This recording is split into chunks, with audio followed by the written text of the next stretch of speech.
আমার ফ্যামিলি আমাকে full support করা বন্ধ করে দিল, সেটা মেন্টালি এবং ফাইনান্সিয়ালি। এটা শুধু এই দুই বোনের প্রবলেম নাই, অনেকের লাইফেরই একই গল্প। দেখো, কারো ফ্যামিলি কখনোই নিজের সন্তানদের খারাপ চায় না। যদি সেটা হয়ে থাকে তাহলে সেটা তাদের অজান্তেই।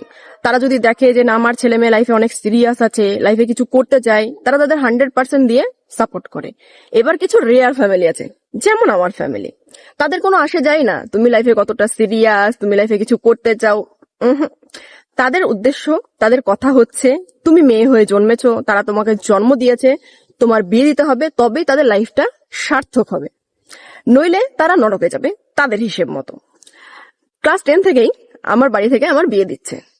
তারা ভুলেই গেছিল আমি তাদেরই সন্তান, সেম ব্লাড আমার শরীরেও বয়েছে, এত সহজে তো আমার সঙ্গে পারবে না। মাধ্যমিকের পর বাড়িতে তুমুল ঝামেলা, শুধু মারপিট বাকি ছিল। কিসের জন্য? মেয়ে চায় সায়েন্স নিয়ে ভর্তি হতে, ফ্যামিলি চায় আর্টস নিয়ে ভর্তি করতে। 1-2 বছরের মধ্যে পড়তে পড়তেই তাদের হিসেব মতো একটা ভালো ছেলে দেখে মেয়ের বিয়ে দিয়ে দেবে, ব্যাস সমস্ত কিছু তাহলে সমাপ্ত। বাট কি আর করার, অনেক ঝামেলাঝাটি করার পর সায়েন্স নিয়ে ভর্তি হলাম।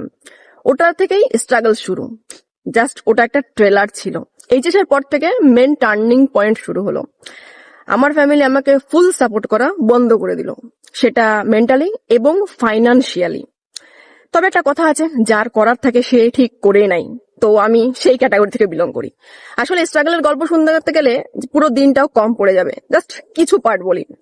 একটা সময় আসলো, আমি 5টা টিউশন পড়াতাম, ডোম কলেজ, সেটা মানে হোম টিউশন পড়াতাম, বাড়ি বাড়ি গিয়ে পড়াতে হতো। তো করোনার সময় ছিল, লাইফের এত কষ্টর মধ্যে সমস্ত কিছু শেষ, তারপরে আবার করোনা লাইফকে পুরো হেল করে দিল। ততদিন পর্যন্ত পুলিশ আসার কোনো ভাবনা চিন্তা কোনো কিছু ছিল না, বাট কিছু করার নেই। তারপরে 2020 নোটিফিকেশন আসলো, জাস্ট একটু আশার আলো। সমস্ত কিছু ছেড়ে দিয়ে বহরমপুরে শিফট হয়ে গেলাম। তখন আমি 2টো টিউশন পড়াতাম, জানো আমার মেস খরচা, আমার খাওয়া দাওয়া চলে যায়।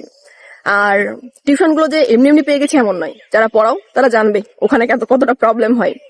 এই করতে করতে প্রিলিমিনারি এক্সাম দিলাম। এক্সাম দেওয়ার পর দেখলাম যে না, মার্কস ভালো আছে, পাস করব। বাট আরো একটা বড় চ্যালেঞ্জ, আমার ওয়েট 43 কিলো। তার আগে অনেক চেষ্টা করেছি, বাট 500 গ্রাম ওয়েটও আমি বাড়াতে পারিনি।